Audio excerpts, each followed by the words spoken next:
Moving forward in chapter 6, we want to talk about atomic radius. All right, so we have learned so far that all these ideas about where electrons are around atoms, and that motivates the periodic table, right? Electrons have this sort of building up in their configurations, and that leads to the patterns that we see in the periodic table, where we have the atoms where the highest electrons are in the S subshells or D subshells, P or F, and those correspond to particular blocks, and the size of those subshells corresponds to the size of those blocks, the number of groups across. So there's this pattern. We can see that the periodic table is following these patterns and trends in filling these subshells. That's based on all these, Pauli principle, Aufbau principle, and all those sorts of ideas. So one of the important things is, we have we talk about these blocks because all we care about is that highest subshell, right? Those highest electrons, what is, that last electron you put in. That's because those valence electrons are the electrons in those highest energy shells. Those are the electrons that are actually on the outside of an atom. Those are the ones that actually are doing chemistry. When an atom interacts with something else, for say this antimony over here, all of these core electrons don't really matter. Those are just all buried in. It's these handful of these valence electrons on the outside. If I have another atom that comes and interacts with this antimony, it's going to interact with those 5 electrons. So it's really the valence electrons that drive chemistry. And so, the reason why we organize the periodic table like we do is that a single column in the periodic table, all of the atoms in that column have the same number of valence electrons in the same types of subshells.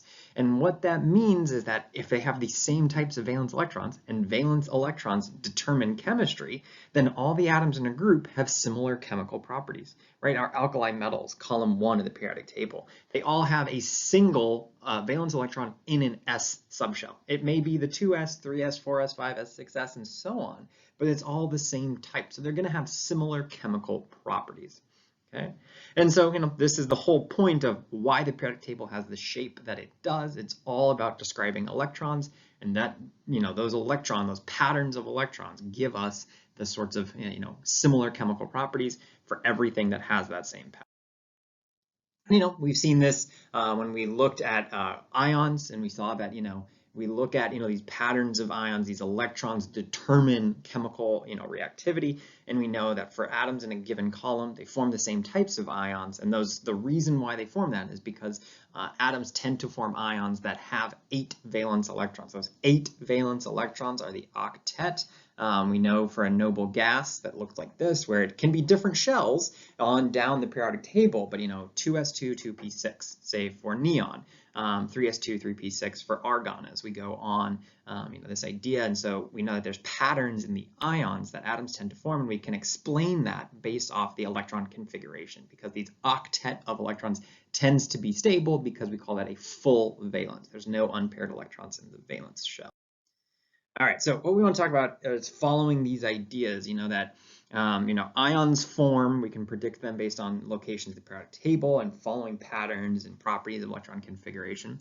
And so, we can see that that's a chemical property that is determined by the electron configuration of atoms. And because the electron configuration varies in the periodic table, we would expect that other properties are going to vary across the periodic table in predictable ways.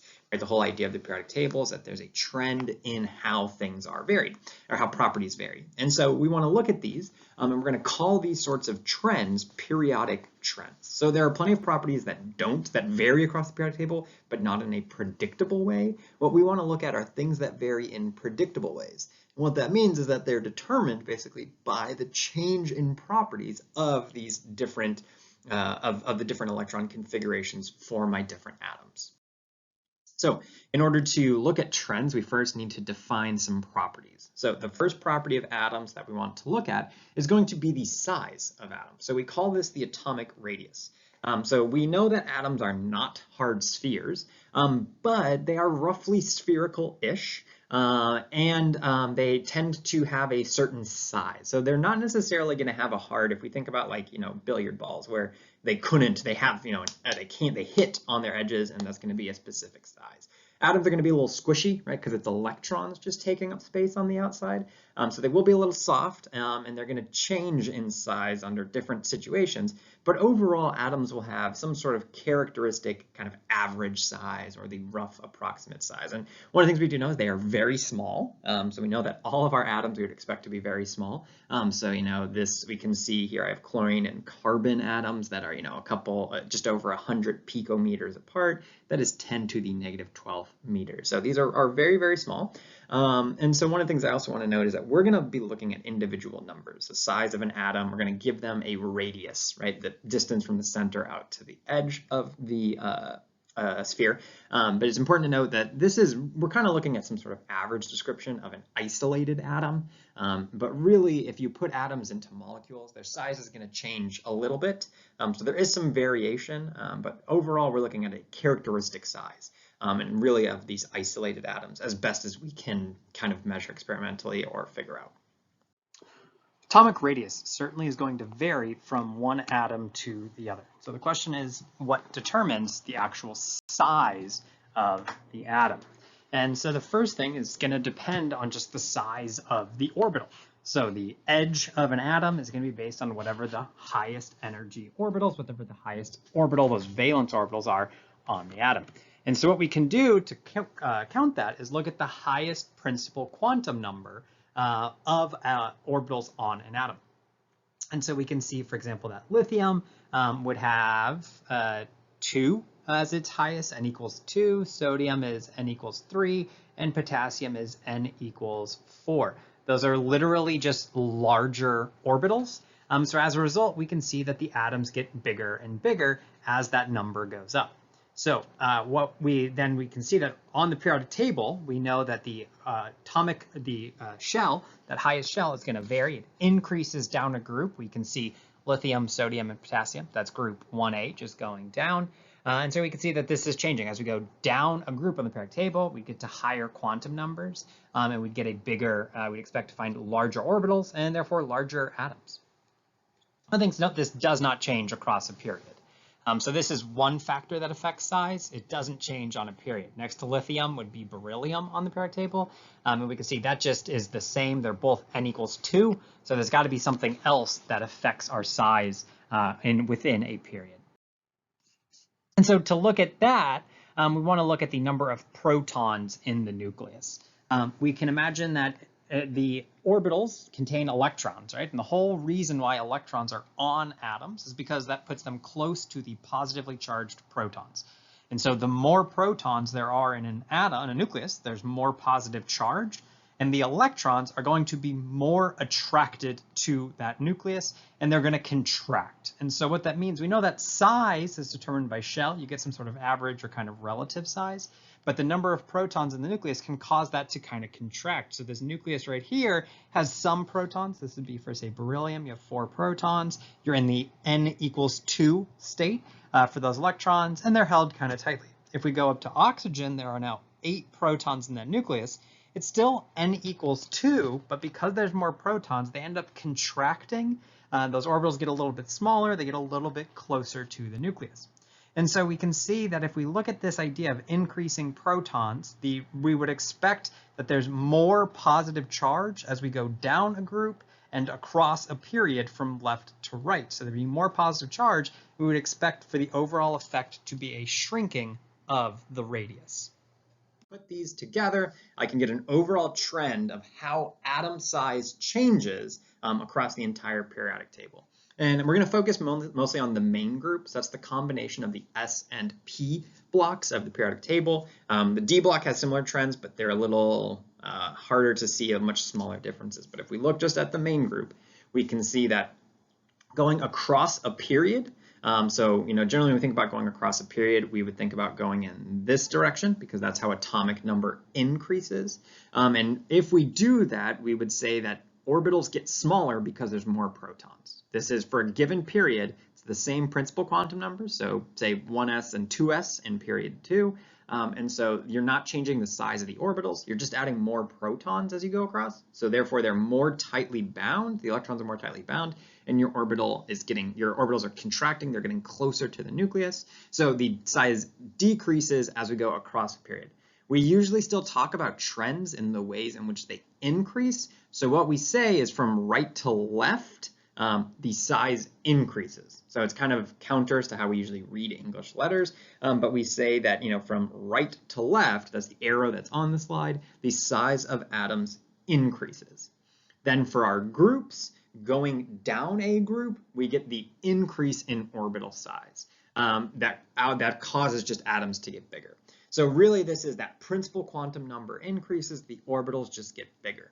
We did say that there's more protons as you go down a group, right? There are more protons, so there's that going to be that attraction is going to pull those in. But when it comes down to it, that increase in the principal quantum number outweighs it. So really we can say that as we move down a group in the periodic table, electrons are just in orbitals that are larger, they are further from the nucleus, and our atomic size will be larger. So what that means overall is the smallest atom is helium. So helium would be in the top right corner of the periodic table. It is basically on the low side of both trends, meaning that it is the smallest atom. The other corner is francium. And so francium is the bottom alkali metal, and that is the largest atom that we have. Here we can see actual experimental results of atomic sizes. And we can see our trends, increasing atomic radius from right to left and increasing atomic radius from top to bottom. And overall, this is the main group, so we can plot out our S. We've kind of skipped the transition metals, would be somewhere in between here, but we can get all of these radius, and these radiuses are plotted in picometers. So again, 10 to the negative 12 meters, so atoms are really small. But one of the important things is we can see that the size of different atoms does vary quite a bit. You will notice francium, our largest atom, isn't on here. It would just be slotted right beneath cesium there, but it would be a little bit bigger than cesium. But one of the things we can see even with this, helium is only 31 picometers in a radius, whereas cesium is 265. So that's much larger. There's a full almost order of magnitude difference in the size of these atoms. And so it really does matter. These atoms, the atomic sizes, they're all still very small, but we can see that some of them are much smaller than each other. Cesium is much, much bigger than helium, and so that's going to matter in the long run in affecting the overall properties, kind of the physical aspects of this atomic size. And, we do care about this atomic radius. This does matter.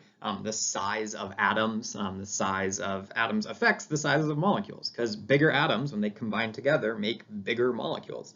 So, we've seen things like our diatomic molecules, they follow these trends. And so, we have these nice trends of diatomic molecules, the variable sizes. As atoms get bigger, the molecules get larger. So, and if these are plotted, almost we can see the sizes, they follow these periodic trends. And so, oxygen is to the right of nitrogen. So oxygen atoms are smaller in the periodic table. So as a result, oxygen molecules are smaller. And it's kind of, you got two oxygen atoms. So that molecule is kind of, doubles down on oxygen being a smaller atom. Overall, O2 is a even more smaller molecule.